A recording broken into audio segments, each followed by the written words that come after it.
The human mind is a fortress, locked from the inside. Most people spend their entire lives walking past others, seeing only the masks they choose to wear. But what if you had the master key?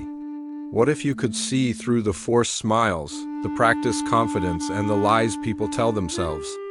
Welcome to the world of dark psychology. Today, we aren't just talking about body language. We are diving into the subconscious triggers that reveal a person's true intentions before they even speak a word. If you've ever felt like someone was hiding something from you, or if you've ever wanted to be the smartest person in the room without saying a word, pay close attention.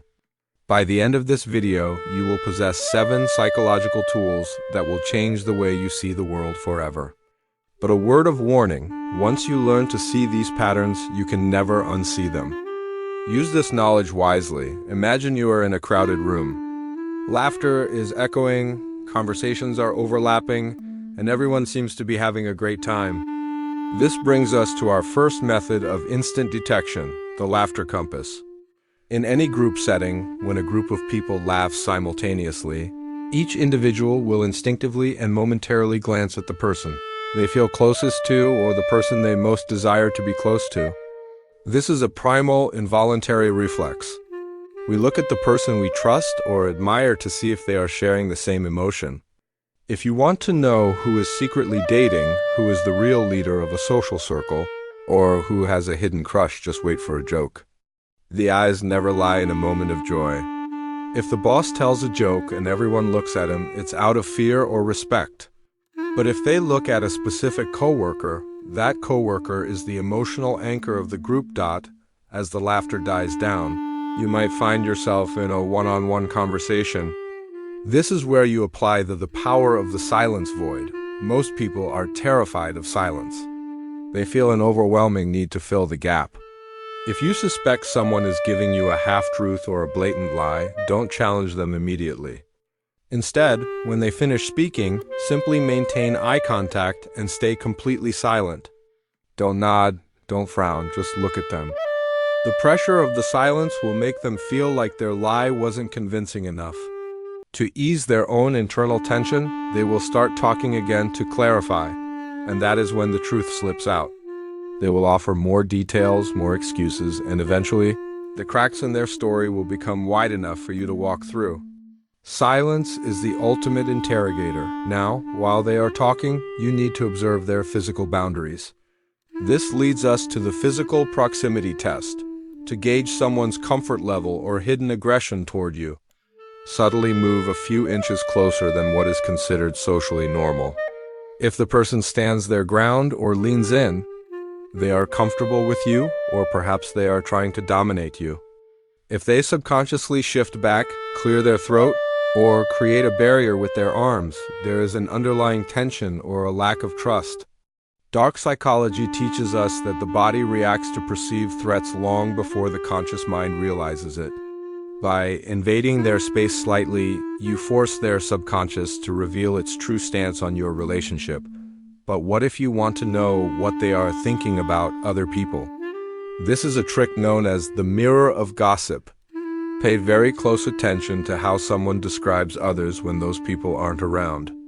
In psychology, there is a phenomenon called spontaneous trait transference.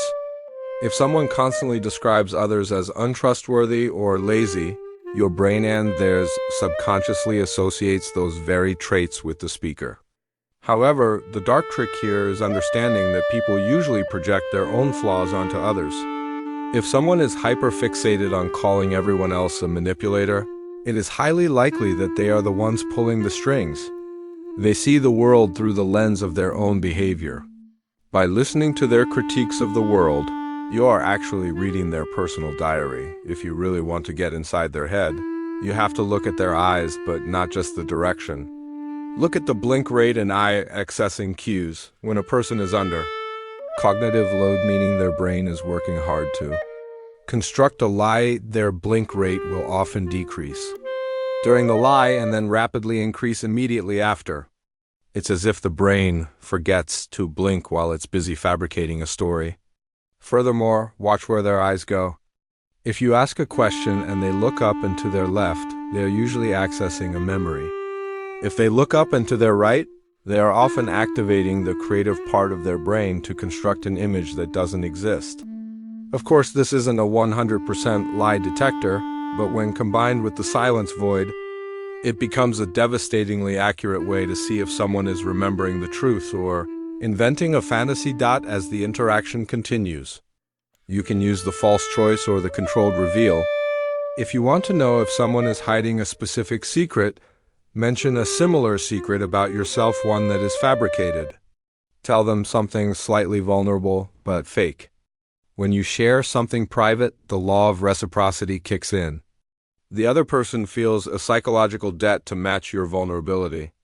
They will often share a real piece of information to balance the scales.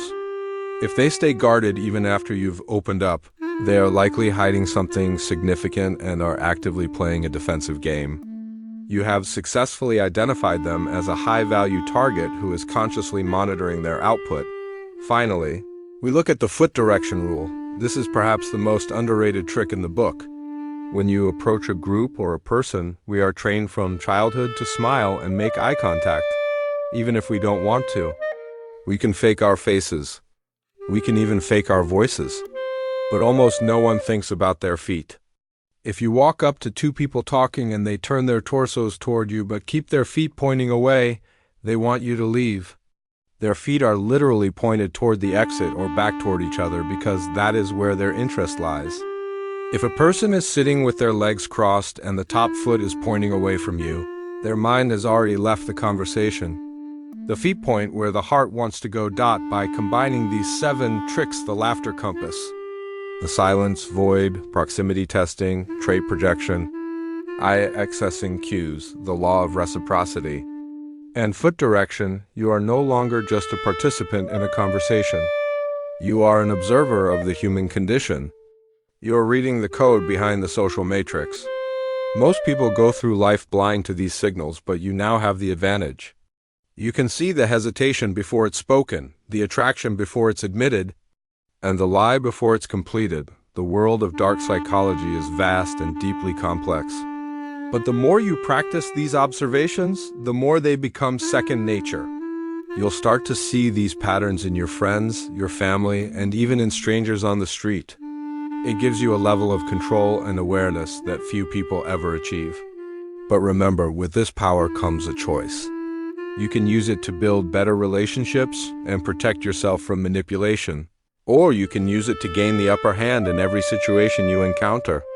The choice is yours, but the advantage is now undeniably yours. If you found these insights valuable and want to delve deeper into the hidden mechanics of the human mind, make sure to hit that subscribe button and turn on notifications. We explore the shadows of psychology that others are afraid to talk about. If you have a specific situation where you used one of these tricks, or if you've noticed someone using them on you, leave a comment below. I read every single one of them. Don't forget to like this video if it gave you a new perspective today. Thank you for watching, and stay sharp.